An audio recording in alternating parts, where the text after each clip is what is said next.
En préambule, on peut dire que c'est un sujet qui est très, très à la mode, sur lequel on dit beaucoup de choses en ce moment, mais sachant qu'on est encore en cours de lancement et d'expérimentation et que nous avons peu de recul sur les expériences réelles, notamment les expériences en entreprise. Il n'y en a pas encore beaucoup, mais on va voir un petit peu ce qu'elles sont et ce qu'elles pourraient être en lançant quelques hypothèses et notamment en faisant le lien avec nos actions réseaux sociaux d'entreprise. On va parler de concepts, de sigles et de vocabulaire. Ça n'est pas stabilisé. Le MOOC, c'est un effet de mode, mais pas seulement. On va essayer d'aller au-delà. C'est un peu la même tendance que nous avons eue il y a quelques années. Il y a 4-5 ans, certains dirigeants voulaient leur Facebook. Dans les années 2000, c'était mettez-moi un peu de e-learning dans mon système de formation. Dans les années 2008, c'était lancez-moi des serious games. Au-delà du courant de j'ai besoin d'avoir la même chose que les autres pour être un peu moderne, on va essayer de voir à quoi ça sert et comment ça s'intercale dans une politique d'entreprise vis-à-vis de tous les acteurs, aussi bien les collaborateurs que les futurs collaborateurs, les clients, les partenaires, etc. D'abord, la définition la plus répandue, c'est, on dit un MOOC, c'est Massive Open Online Course. C'est-à-dire que ça ne peut être un MOOC que s'il concerne un grand nombre de personnes, c'est le côté massif. Open, c'est que c'est accessible à des gens très différents et voire, dans certains cas, à tout le monde, sans aucune distinction, ni sociale, ni de diplôme, ni même de prérequis. On verra que ça a des conséquences en termes d'ingénierie pédagogique.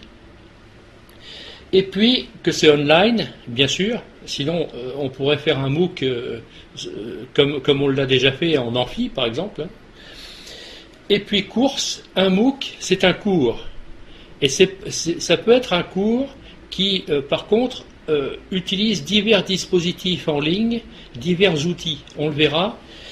Maintenant, je vais vous donner ma définition. Hein. J'essaie de faire une synthèse. C'est absolument pas une définition reconnue, mais pour moi, c'est d'abord un dispositif cohérent et coordonné. Sinon, c'est des morceaux de modalités qui n'ont pas de sens. C'est un dispositif dans lequel l'ouverture est importante, mais aussi on peut faire de multiples parcours à partir des ressources. Donc, quelque part, c'est un dispositif individualisé. On joue sur le massif, sur l'individuel et sur le collectif, ce qui est une particularité dans un système de formation, surtout sur des tailles aussi grandes, parce qu'on va voir que dans le monde anglo-saxon notamment, mais aussi maintenant en Europe, on parle souvent de 100 000, 200 000 inscrits à un MOOC. Alors, on verra aussi que les 200 000 au départ ne donnent pas beaucoup de gens à l'arrivée, mais quand même. Et puis, pour moi, ce qui est important, c'est qu'un MOOC, c'est transmédia, c'est-à-dire que dans le lancement, dans le déploiement, dans le suivi du MOOC, on le verra tout à l'heure, il y a un grand nombre de médias qui ont chacun une fonction, soit par exemple de créer l'envie, soit de permettre de dispenser des savoirs ou de créer des savoirs, soit de permettre aux gens d'échanger, etc., etc. Donc, quelque part, c'est bien un ensemble transmédia, multimédia et online. Alors, bien sûr, quand vous regarderez des MOOC, et je pense que vous êtes un certain nombre à en avoir déjà suivi dans l'enquête, vous le mettiez d'ailleurs, il y a des MOOC qui sont des MOOC minimalistes, hein, c'est-à-dire qu'il y a des vidéos sur un cours où on filme un prof, des QCM, un forum souvent, et puis quelques fiches de synthèse. Mais un MOOC, à mon sens, ça n'est pas que ça. Quelques termes, là l'imagination est au pouvoir. Hein, c'est-à-dire que vous avez le MOOC, qui est le dispositif de base, que certains ont nommé COOC, Corporate Open University Course, Online Course, pardon. C'est un MOOC d'entreprise, tout bêtement. SPOOC, c'est le même esprit que le MOOC, mais sans le côté massif, c'est-à-dire qu'on est sur des populations plus ciblées et on est dans des domaines non pas ouverts, mais des domaines privés. Le MOOC, c'est les jeux massifs en ligne, et un MOOC peut parfaitement servir de point d'entrée, de point d'ancrage pour attirer vers un ensemble de MOOC, par exemple. L'ARG, c'est le jeu en réalité alternée dans lequel on utilise les techniques du jeu vidéo pour faire un flou entre les réalités et le jeu. Personnellement, on pourra d'ailleurs en débattre si vous souhaitez, je suis un peu embêté avec ça, dans la mesure où au plan cognitif, entretenir un flou entre la réalité et le jeu dans le même objet me pose problème. Mais bon, c'est peut-être une crainte infondée. Ensuite, on a des choses qui s'appellent le TMOOC, quand on est orienté vers une tâche, le PMOOC, quand c'est basé sur un projet, le EMOOC, alors là c'est relativement rare parce que c'est l'adaptative MOOC qui en fait adapte les réponses au comportement, aux attentes et aux utilisations des apprenants. C'est basé sur l'intelligence artificielle, c'est encore très largement en labo aujourd'hui. On a le LMOOC qui est le MOOC pour les langues. En France on en a un qui s'est lancé il n'y a pas longtemps. Le VMOOC, qui est le Vocational MOOC, c'est-à-dire un MOOC dans lequel on met en exergue des savoirs et des savoir-faire orientés vers un métier manuel. Souvent, ça correspond à la volonté d'une fédération de métiers ou d'une grande entreprise pour réhabiliter l'image sociale d'un métier qui n'est pas bien apprécié à sa juste valeur. Par exemple, quand vous dites à un étudiant français qu'il sera boucher ou charcutier, il fait plutôt la tête. Il préfère être ingénieur ou fonctionnaire. Un VMOOC peut montrer tout l'intérêt de certains métiers manuels, et ce n'est pas la personne de Chanel tout à l'heure qui nous dira le contraire. Un métier manuel peut être aussi un métier d'art. Le FLOT, c'est Sillage qui a lancé ça pour les apprenants qui ont à travailler sur une classe préparatoire. Le e-block, c'est un MOOC, mais à Singapour. Le Meetup, c'est un MOOC ouvert dans lequel on organise des rencontres entre voisins, entre personnes dans le monde social, et qui permet d'échanger des connaissances, de travailler sur des sujets de passion. Les Fab Labs, ça peut être le prolongement naturel d'un MOOC, puisque c'est un mini-laboratoire, une mini-usine qui permet de mettre au point des prototypes et de fabriquer des outils. Souvent, certains MOOC se prolongent par un Fab Lab, notamment depuis l'émergence des imprimantes 3D. Aujourd'hui, on a effectivement un grand nombre de technologies qui peuvent être mises en résonance. C'est pour ça que tout à l'heure, je parlais de transmédia, mais c'est aussi transtechnologie. On a aussi des opérations de co-studying, notamment en Belgique. À Bruxelles, il y a un lieu physique où on peut les travailler soit seul, soit en commun pour préparer des révisions, des examens, etc. Mais en fait, ça utilise le MOOC, c'est périphérique au MOOC. Et puis en France, depuis un certain temps, on a les espaces publics numériques qui sont mis à disposition du grand public par les régions et par quelques sites nationaux. C'est-à-dire qu'en fait, dedans, vous avez des moyens numériques, vous avez des ressources de formation ou d'apprentissage quelconque, et une aide physique, c'est-à-dire un moniteur qui vous aide à vous servir de ces outils. Ne confondez pas MOOCs et MOOC, parce que MOOCs, c'est un book magazine, c'est-à-dire un gros magazine. C'est une publication hybride. Alors, autre point sur les MOOC, il y a en fait deux types de MOOC.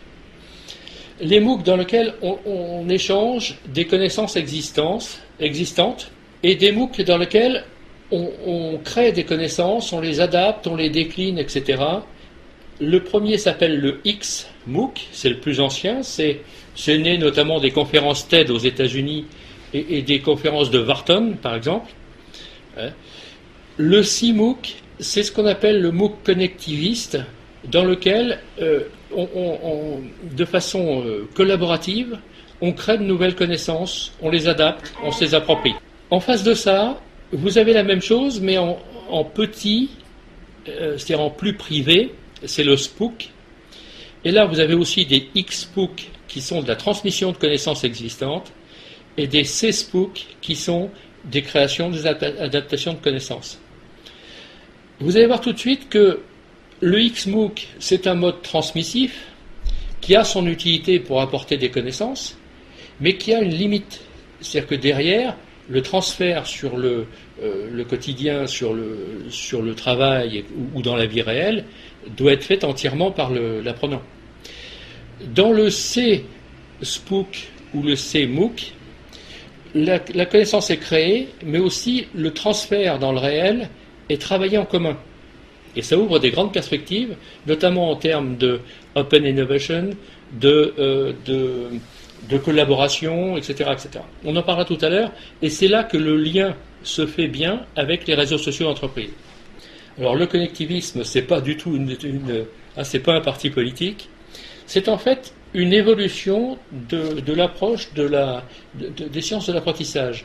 Alors, en cas, vous allez trouver que c'est un peu léger comme approche, mais en trois mots, jusqu'ici, on avait travaillé l'apprentissage tourné vers les personnes, c'est-à-dire notre cerveau seul, et c'était notamment le constructivisme, c'est-à-dire que on apprend, on retient, on mémorise, mais c'est notre cerveau qui est l'outil principal. Ça l'est toujours, hein, je vous rassure, mais il peut être aidé. Ça a évolué ensuite vers le socio-constructivisme, c'est-à-dire que, au-delà de l'apprentissage individuel, on apprend en société. C'est notamment tout ce qui est les pédagogies à base de résolution de problèmes, les team-based learning, etc. C'est important parce que le groupe est un vecteur d'apprentissage extrêmement puissant, puisqu'il permet notamment la confrontation d'idées, le challenge peer-to-peer, etc. Et puis, il y a quelques années, on a parlé de co-construction des savoirs, du connectivisme, qui repose sur 2 ou 3 idées. C'est, premièrement, les domaines de connaissances et de compétences varient beaucoup au cours d'une carrière professionnelle. Deuxièmement, la montée en force de l'apprentissage informel, qui représente une partie de plus en plus importante de nos savoirs. Troisièmement, la prise en compte du fait que l'apprentissage est un processus qui se déroule tout au long de sa vie. Et quatrièmement, le fait que les technologies modifient, et on le voit maintenant, notre câblage cérébral, quelque part, le mode de fonctionnement de notre cerveau. Dans une revue psycho, on vous dit Facebook a-t-il modifié nos approches cognitives, ou quelque chose comme ça. Et on s'aperçoit aussi de plus en plus que l'apprentissage est un processus commun aux apprenants, aux acteurs de la société et aux institutions. C'est-à-dire que c'est plus seulement un détenteur de savoir qui dispense ce savoir, mais c'est bien l'ensemble des acteurs qui co-construit des savoirs. Et on s'aperçoit aussi que maintenant notre cerveau n'est plus seul à apprendre, mais il est assisté notamment par un grand nombre d'outils, un grand nombre de logiciels. Regardez comme on est démuni quand on n'a plus son smartphone, quand on n'a plus son iPad, quand on n'a plus son ordinateur, et qu'on est obligé de savoir les choses, alors que quand on a tous ces outils-là, on sait surtout où c'est, quand c'est, qui c'est, où ça se trouve, et encore on est aidé, parce que regardez, le moteur de recherche comme Google nous aide grandement dans ces dimensions-là. C'est-à-dire qu'en fait, au lieu de stocker le savoir dans notre cerveau, on le traite, on l'utilise, et on se sert de base périphérique de stockage de savoir. Donc effectivement, le socio-cognitivisme, ces travaux de George Siemens notamment, c'est en fait une nouvelle approche de l'apprentissage qui s'applique très bien au MOOC. Parce que dans ce cas-là, on va avoir une pédagogie dans laquelle on donne quelques éléments de savoir, mais dans lequel on fait à la fois travailler en collaboratif la partie droite pour que les gens créent des nouvelles connaissances, les adaptent, se les approprient. On met des ressources pédagogiques qui ne sont pas uniquement top-down, ils ne viennent pas seulement des sachants, mais ils peuvent venir de diverses sources. Alors bien sûr, là, de temps en temps, il y a des problèmes de validation, c'est évident. La pédagogie est surtout une pédagogie tournée vers le groupe, vers la résolution de problèmes, vers le transfert des acquis. Et puis même l'évaluation se fait entre pairs.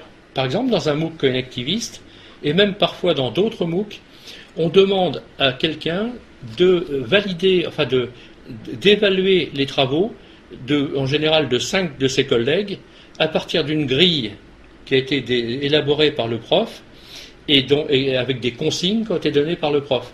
À ce sujet-là, d'ailleurs, vous pouvez regarder le site, enfin le MOOC Gestion de projet de Rémi Bachelet et la vidéo où il explique comment on peut demander aux gens d'évaluer les travaux de ses pairs sans qu'on tombe dans l'arbitraire, bien sûr. Les acteurs, les objectifs, les stratégies. Premier acteur, ne l'oublions pas, c'est le cœur du sujet. Le sujet, ce n'est pas les technologies, c'est les apprenants. Et effectivement, les apprenants, dans le cadre des MOOC, ne sont pas les apprenants qu'on est habitué à voir. Une enquête récente de février 2014 disait que les étudiants dans les MOOC au niveau mondial représentaient moins de 15% et qu'en fait l'essentiel c'était des adultes déjà actifs et des retraités. Alors, adultes déjà actifs, leur motivation est multiple. Ils cherchent à se perfectionner rapidement, de façon ciblée. Ils cherchent à pouvoir ajouter une ligne de leur CV. Ils cherchent aussi à avoir une référence. Et puis les autres, eh bien, on peut dire qu'ils le font soit par plaisir d'apprendre, ce qu'on appelle la stimergie. Ils cherchent à optimiser leur temps de formation, à avoir des parcours libres, et puis de temps en temps à avoir des badges, soit pour les mettre dans leur CV, soit pour les mettre sur LinkedIn, avec une utilité sociale qui peut être variée. Autre acteur, en Europe, ce sont eux qui ont commencé les premiers, c'est l'université et les écoles. Alors, c'est très clair parce que les universités et les grandes écoles sont en plein dans la guerre mondiale des classements. C'est-à-dire que si vous n'êtes pas bien classé, vous ne pouvez pas avoir les meilleurs étudiants, ni les meilleurs profs, ni les moyens financiers nécessaires pour garder votre rang et développer votre réseau. Donc effectivement, pour les universités et les écoles, c'est une question de survie. Alors, ça donne des résultats intéressants parce que, par exemple, à l'École Centrale Paris, ils ont lancé un premier MOOC il y a quelques mois avec 200 000 inscrits. Ils ont eu 10% de gens qui ont fini l'ensemble de cursus, c'est-à-dire 20 000 personnes. Alors, on pourrait dire quel gâchis. Si on le voit de façon positive, qui sait former 20 000 personnes sur un sujet aussi rapidement? Je crois en 6 semaines. Donc effectivement, ce qu'il faut, c'est pas regarder les volumes bruts, on le verra tout à l'heure quand on parlera d'attrition, mais les volumes nets des gens qui ont partiellement ou totalement suivi le cursus. Ensuite, et ça c'est ce qui nous intéresse le plus en tant qu'entreprise, on a les entreprises qui ont 3 rôles. Premièrement, elles peuvent être sponsors des MOOC ou des SPOOC.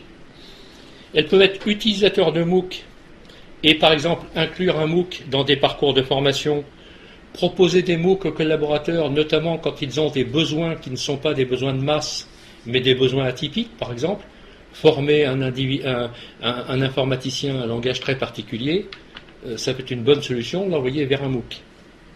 Et puis, on le verra tout à l'heure, il y a la motivation business, c'est-à-dire devenir fournisseur de services, de plateformes, de contenus autour du MOOC. Alors, c'est l'entreprise en statut sponsor. Toujours les mêmes besoins, image de marque, image d'employeur, notoriété, responsabilité sociale, ça c'est classique de nos opérations vers les grands publics. Meilleure culture des clients, qui permet notamment pour les banques de diminuer les risques, mais aussi pour d'autres sociétés d'amener les clients vers d'autres besoins, d'autres produits, d'autres services. Élever la compétence des partenaires, c'est extrêmement important quand on a un réseau technologique. Ensuite, faire appel à des compétences extérieures, etc. Pour les cibles restreintes, on fera surtout des SPOOC plus que des MOOC. Mais vous avez vu pourquoi. Ça permet de cibler les personnes et d'avoir des volumes moins importants. Quelques conséquences en termes d'ingénierie et de pédagogie. On voit que le MOOC est une nouvelle modalité et qu'il réinterroge nos principes pédagogiques et nos pratiques pédagogiques. En France, jusqu'ici, on était un peu gênés par le cadre de la loi. Il est très possible, et je le souhaite, que la loi qui va s'appliquer en 2015 nous donne de nouvelles latitudes sous cet angle-là. Notamment la possibilité d'intégrer des formations informelles dans nos parcours et que ça soit bien dans le plan de formation.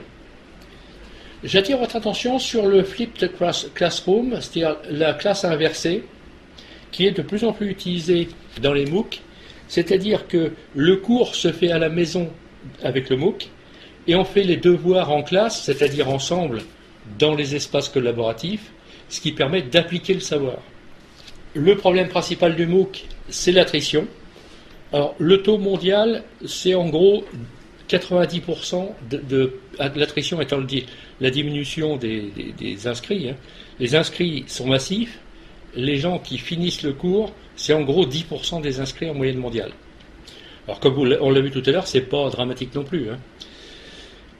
Le record en Europe, c'est une attrition limitée à 80%, 550 000 personnes et 50 000 personnes ayant été jusqu'à la certification.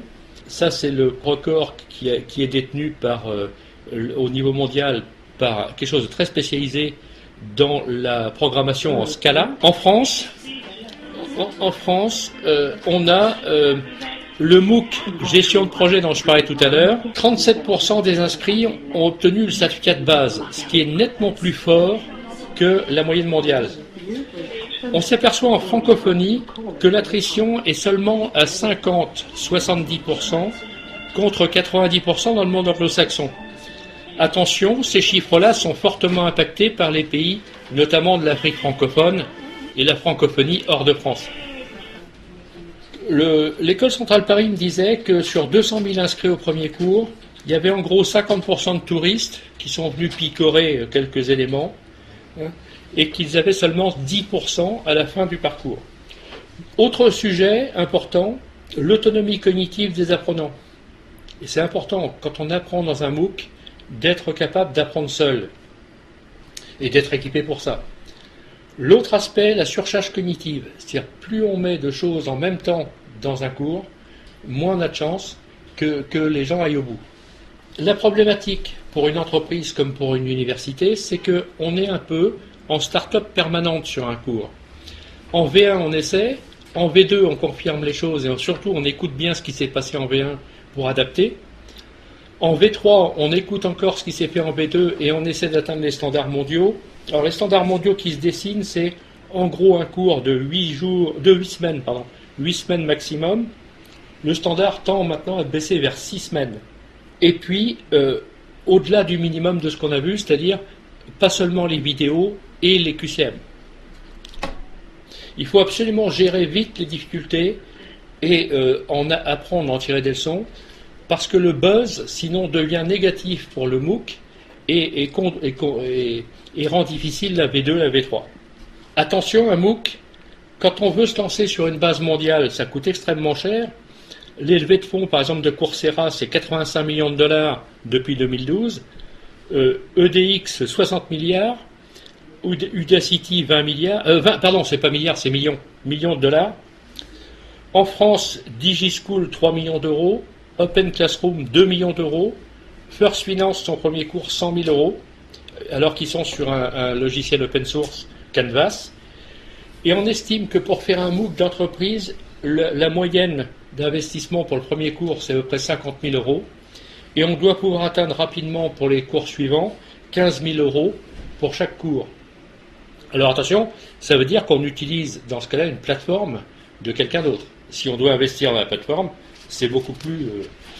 Alors la question du ROI est complexe. Hein. Comment voulez-vous que Coursera rentabilise rapidement 85 millions de dollars US en faisant payer le certificat du MOOC, certificat par MOOC, à 30 voire 150 euros par personne? Il faut vraiment beaucoup d'étudiants. Un rapide détour vers les fournisseurs, les partenaires. Je ne vais pas insister là-dessus parce que ce n'est pas vraiment le sujet. J'attire votre attention sur un truc très important, c'est le MOOC Camp sur Fun. C'est comment on peut créer des MOOC de façon collaborative. Et des idées de MOOC. C'est un peu la notion de hackathon appliquée au MOOC. Les facteurs clés de succès, c'est les leçons tirées de quelques retours d'expérience publiés et surtout de rencontres avec des pilotes de MOOC. Attention, il n'y a rien d'absolu parce qu'on est en train d'inventer la chose. Hein. Alors, attirer, retenir, valider, valoriser et attirer une nouvelle promotion, c'est ça le problème du MOOC. Il y a des choses à éviter. Le report de la date d'ouverture, ouvrir avec des étagères vides, mettre une navigation compliquée. Et puis, ce qu'il faut aussi faire, c'est traiter très vite les problèmes, hein, sinon le buzz devient vite négatif. Et puis, on peut aussi donner des open badges, par exemple, comme Mozilla, par exemple, et ça permet d'attirer les gens pour qu'ils aient quelque chose à gagner. Alors, je vous ai mis derrière quelques idées, hypothèses. Je ne vais pas toutes vous les détailler. Prenez le MOOC dans une banque qui pourrait attirer un grand nombre de personnes, par exemple la révolution numérique, tous les collaborateurs existants, pour les embarquer dans la révolution numérique, on leur demanderait leur avis. Et là, ce qui est intéressant, c'est qu'on mixe du MOOC, puis après des travaux collaboratifs, qui peuvent très bien se situer dans le réseau social. Si on fait un Spook, par exemple, on peut faire la même chose, une idée de Spook, dans lequel on créerait des liens avec des clients en gestion de patrimoine, à la fois pour leur apporter quelques connaissances, mais pour discuter avec eux sur leurs idées, sur comment on gère son patrimoine, etc., etc. Le lien MOOC réseaux sociaux, je l'ai déjà évoqué plusieurs fois, mais on va en parler, dans un dispositif transmédia ouvert.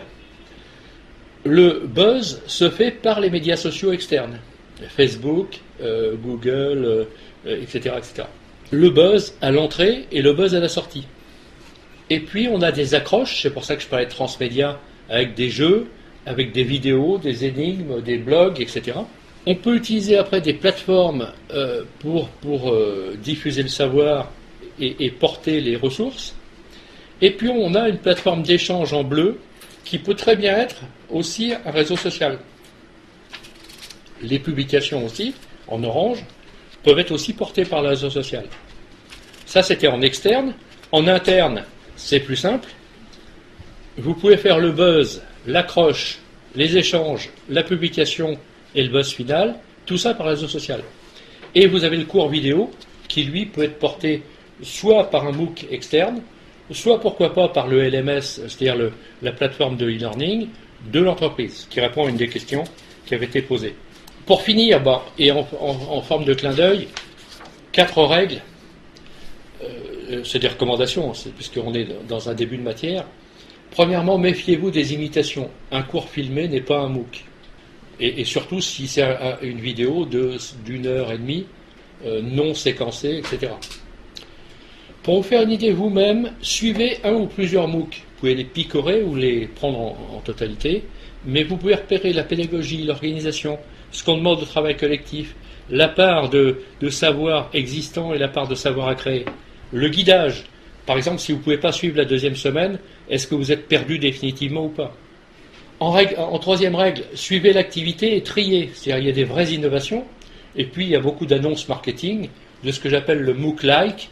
C'est quelqu'un qui rhabille au plan marketing une vieille technique, une vieille offre. Et puis surtout, si vous, au plan de l'entreprise, définissez vos objectifs, vos cibles, vos stratégies. Un MOOC, ce n'est pas une stratégie. Un MOOC, c'est une modalité d'un ensemble de politiques d'entreprise qui visent les diverses clientèles qu'on a vues tout à l'heure.